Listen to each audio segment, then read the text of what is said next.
Audio Jungle.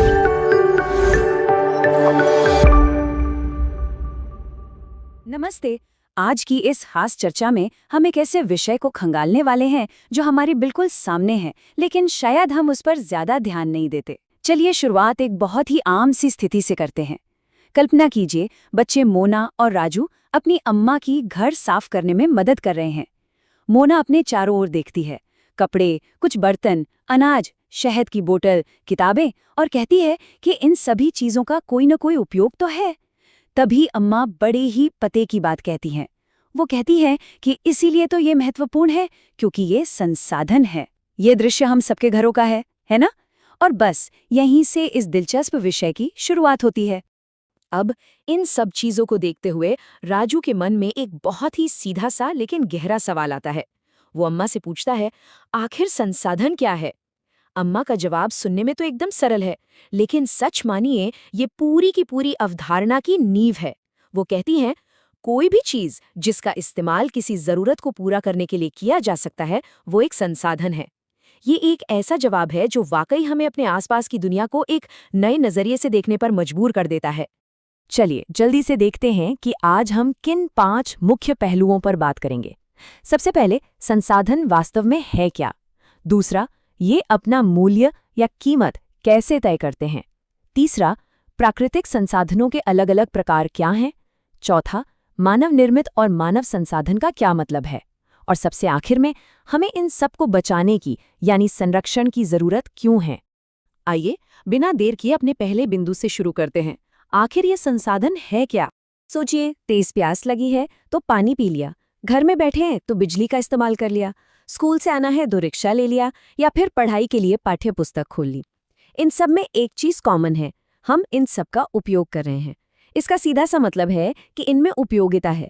उपयोगिता या काम में आने की क्षमता ही वो चीज है जो किसी साधारण सी वस्तु को संसाधन का टैग देती है।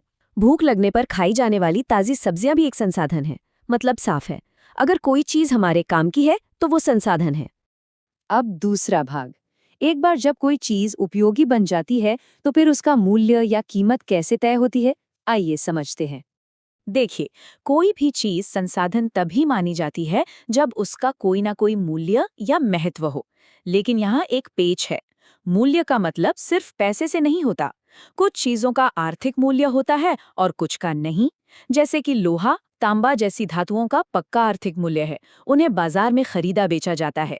वहीं दूसरी तरफ पहाड़ों का एक खूबसूरत नजारा, उसका शायद कोई व्यावसायिक मूल्य ना हो, लेकिन हमारी मानसिक शांति के लिए वो कितना महत्वपूर्ण है।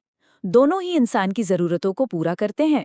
इसी तरह दादी माँ के असरदार घरेलू नुस्खों का आज शायद बाजार में कोई दाम ना हो, लेकिन सोचिए, अगर कल कोई मेडिकल कंपनी उन्हें पेटेंट करा ले तो वही नुस्खे आर्थिक रूप से भी बेहद मूल्यवान हो जाएंगे। एक और दिलचस्प बात, 2 ऐसे बड़े जादूगर हैं जो किसी भी आम चीज को मूल्यवान संसाधन में बदल सकते हैं, समय और तकनीक। जैसे जैसे समय बीतता है और इंसान नई तकनीक खोजता है, नए संसाधन बनते जाते हैं।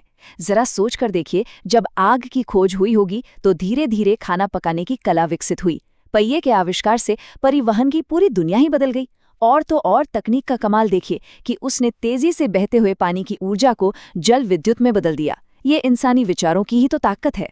चलिए अब तीसरे हिस्से की ओर मुड़ते हैं, प्राकृतिक संसाधनों के प्रकार। देखते हैं कि प्रकृति से हमें क्या-क्या मिलता है।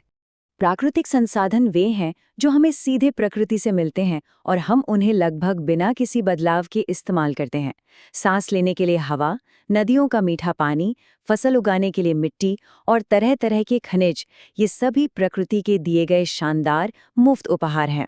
हालांकि ये मुफ्त हैं, लेकिन कई बार इन उपहारों का सबसे बेहतरीन तरीके से फायदा उठाने के लिए हमें कुछ खास औजारों और आधुनिक तकनीक का सहारा लेना पड़ता है। इस टेबल पर नजर डालिए। प्रकृति के इन अनमोल उपहारों को बांटने का तरीका बड़ा ही तार्किक है। हम इन्हें 4 आधारों पर समझ सकते हैं। इनका विकास और उपयोग कितना हुआ है, इनकी उत्पत्ति कहाँ से हुई है, इनका कुल भंडार कितना है, और ये धरती पर कहाँ-कहाँ फैले हैं। इस तरह से देखने पर हमें एकदम साफ हो जाता है कि कौन सा संसाधन आज किस हालत में है।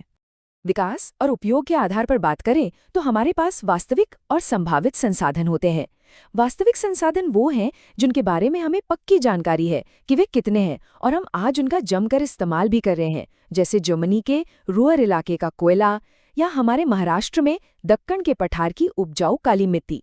इसके उलट संभावित संसाधन वो हैं जिनकी पूरी मात्रा का हमें अंदाजा तक नहीं है। आज शायद हमारे पास उन्हें इस्तेमाल करने की तकनीक ना हो, लेकिन भविष्य में जब तकनीक और बेहतर होगी तब वे हमारे बहुत काम आ सकते हैं। भंडार या स्टॉक की बात करें तो ये अंतर समझना सबसे ज्यादा जरूरी है। नवीकरणीय बनाम गैर नवीकरणीय संसाधन। सौर ऊर्जा और पवन ऊर्जा जैसे नवीकरणीय स्रोत असीमित लगते हैं, ये खुद को तेजी से फिर से भर लेते हैं। लेकिन गैर नवीकरणीय संसाधनों का भंडार बहुत सीमित है। पेट्रोलियम, प्राकृतिक गैस और कोयला, इन्हें बनने में हजारों लाखों साल लगते हैं। और सबसे डरावनी बात यह है कि अगर हम पानी, मिट्टी और जंगल जैसे नवीकरणीय स्रोतों का भी बिना सोचे समझे इस्तेमाल करेंगे तो वे भी एक दिन पूरी तरह से सूख सकते हैं। चलिए आगे बढ़ते हैं हमारे चौथे बिंदु पर, जहां हम खुद इंसान की और उसके द्वारा बनाई गई चीजों की बात करेंगे।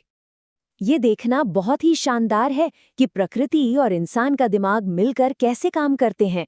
प्रकृति में जो चीज जैसी है वो हमेशा वैसी ही हमारे काम नहीं आती, कभी कभी हमें उसका रूप बदलना पड़ता है। उदाहरण के तौर पर लौह अयस्क जमीन में हमेशा से था, लेकिन क्या वो तब तक कोई संसाधन था जब तक इंसान ने उससे लोहा निकालना नहीं सीखा? बिल्कुल नहीं। आज उसी लोहे का इस्तेमाल करके विशाल पुल, लंबी सड़कें, मशीनें और गाड़ियां बनती हैं। इन्हीं को हम मानव निर्मित संसाधन कहते हैं। पर जरा सोचिए, इन सबके पीछे है कौन? स्वयं इंसान। जी हाँ, मानव खुद एक बहुत ही विशेष प्रकार का संसाधन है। प्रकृति का सबसे अच्छा उपयोग करने के लिए हमारे पास ज्ञान, कौशल और तकनीक है। लेकिन लोगों को एक बेहतरीन मानव संसाधन में बदलता कौन है? वो है अच्छी शिक्षा और बेहतर स्वास्थ्य। जब हम इन दो चीज़ों के जरिए लोगों की क्षमताओं को बढ़ाते हैं ताकि वे और भी नए संसाधनों का निर्माण कर सकें, तो इस पूरी प्रक्रिया को मानव संसाधन विकास का नाम दिया जाता है।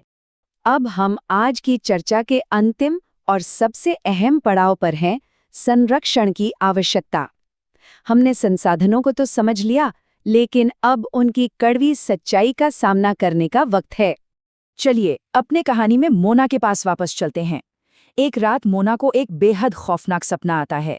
वो देखती है कि धरती का सारा पानी पूरी तरह सूख गया है, सारे पेड़ कट चुके हैं, दूर दूर तक न कोई छाया है, न खाने पीने का एक भी दाना।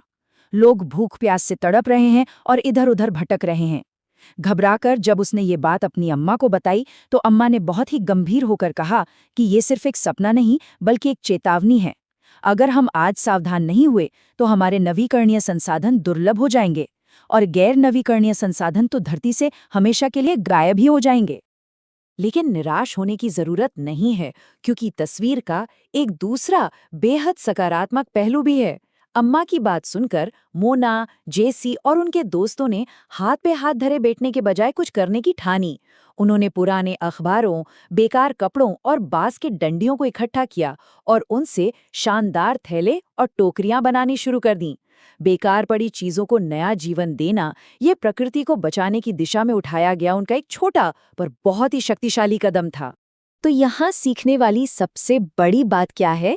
संसाधनों को बचाना सिर्फ सरकारों या बड़े बड़े कारखानों की जिम्मेदारी नहीं है, ये हम सबकी जिम्मेदारी है। हम रोजमर्रा की जिंदगी में बहुत कुछ कर सकते हैं। हमें अपनी खपत को कम करना होगा, जितना हो सके चीज़ों को रीसाइकिल करना होगा और पुरानी चीज़ों को दोबारा इस्तेमाल यानी रीयूज करना सीखना होगा।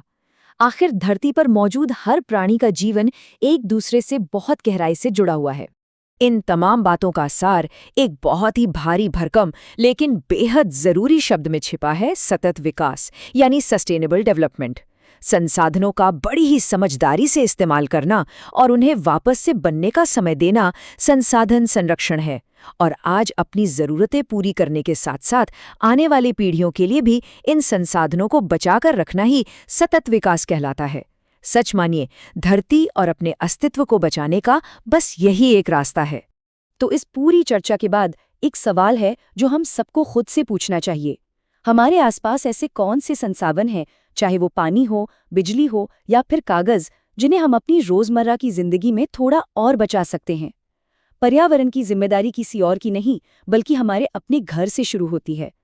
उम्मीद है इस चर्चा ने हमारे आसपास मौजूद संसाधनों को एक बिल्कुल नए नज़रिए से देखने पर मजबूर ज़रूर किया होगा। इस महत्वपूर्ण विषय पर साथ जुड़ने के लिए बहुत बहुत धन्यवाद।